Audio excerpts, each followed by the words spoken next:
Uranium সমৃদ্ধকরণ থেকে এক চুলও সরে দাঁড়াবে না ইরান। পরমাণু কর্মসূচি নিয়ে তীব্র উত্তেজনার মাঝেই দেশটির সর্বোচ্চ ধর্মীয় নেতা আয়াতুল্লাহ আলী খামেনি জানিয়ে দিয়েছেন, ইউরেনিয়াম সমৃদ্ধকরণ বন্ধ করবে না তেহরান। 4 জুন বুধবার এক বক্তব্যে যুক্তরাষ্ট্রের সাম্প্রতিক প্রস্তাবকে সরাসরি প্রত্যাখ্যান করে এটিকে ইরানের জাতীয় স্বার্থবিরোধী আখ্যা দিয়েছেন খামেনি। পারমাণবিক কর্মসূচি নিয়ে তেহরানের অনড় অবস্থান যুক্তরাষ্ট্রের জন্য হচ্ছে মাথাব্যথার কারণ। গত 31 মে ওমানের মধ্যস্থতায় ইরানের কাছে একটি নতুন পারমাণবিক চুক্তির খসড়া প্রস্তাব পৌঁছে দেয় যুক্তরাষ্ট্র। আলোচনায় অংশ নেন ইরানের পররাষ্ট্রমন্ত্রী আব্বাস আরাগচি ও মার্কিন প্রেসিডেন্ট ডোনাল্ড ট্রাম্পের মধ্যপ্রাচ্য দূত স্টিভ উইটকফ। ইতিমধ্যে 5 দফা আলোচনা শেষ হলেও মূল বিষয়গুলোর কোনোটিতেই সুরাহা আসেনি। ইউরেনিয়াম সমৃদ্ধকরণ বন্ধ ও মজুদ ইউরেনিয়াম বিদেশে পাঠানোর ব্যাপারে ছাড় দিতে নারাজ ইরান। সে কথাই আবার মনে করিয়ে দিলেন দেশটির সর্বোচ্চ ধর্মীয় নেতা। আমেরিকা ও অন্যদের কাছে প্রশ্ন, এখানে তোমাদের কি কাজ?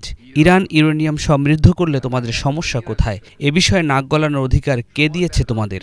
আমেরিকানদের প্রথম দাবি হলো ইরানের কোনো পারমাণবিক শিল্পই থাকা উচিত না। তারা চায় আমরা যেন ওষুধ, চিকিৎসা, শক্তি, পানি শোধন যন্ত্র এবং আরও ডজনখানেক গুরুত্বপূর্ণ খাতে তাদের উপর নির্ভরশীল হই। ইরানের নিজের কোনো পারমাণবিক কর্মসূচি থাকুক এটা তারা চায় না। ওয়াশিংটনের অহংকারী নেতারা বারবার নানা ভাষায় এই দাবি করে যাচ্ছে। তারা যে প্রস্তাব দিয়েছে সেটা আমাদের স্বার্থের সম্পূর্ণ বিরোধী।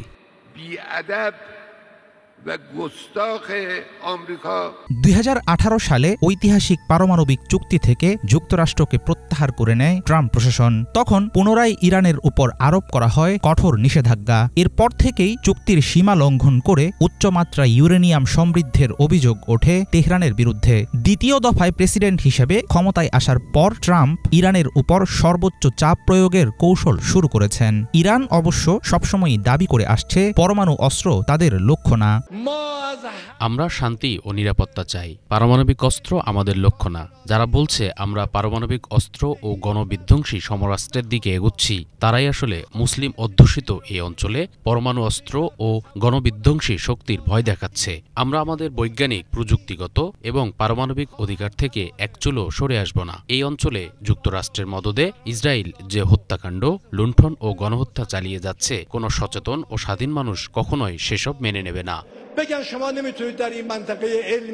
ইরানের দীর্ঘদিনের শত্রু ইসরায়েল বরাবর হুঁশিয়ারি দিয়ে আসছে, ইরান যদি পারমাণবিক অস্ত্র অর্জনের পথে এগিয়ে যায় তাহলে সরাসরি সামরিক হামলা চালাবে তেল আবিব। পশ্চিমা নিষেধাজ্ঞা, কূটনৈতিক হুমকি এবং সামরিক হস্তক্ষেপের আশঙ্কার মধ্যেই চলছে সমঝোতার আলোচনা। এমন পরিস্থিতিতে এক নতুন সংঘাতের কিনারায় দাঁড়িয়ে আছে মধ্যপ্রাচ্য।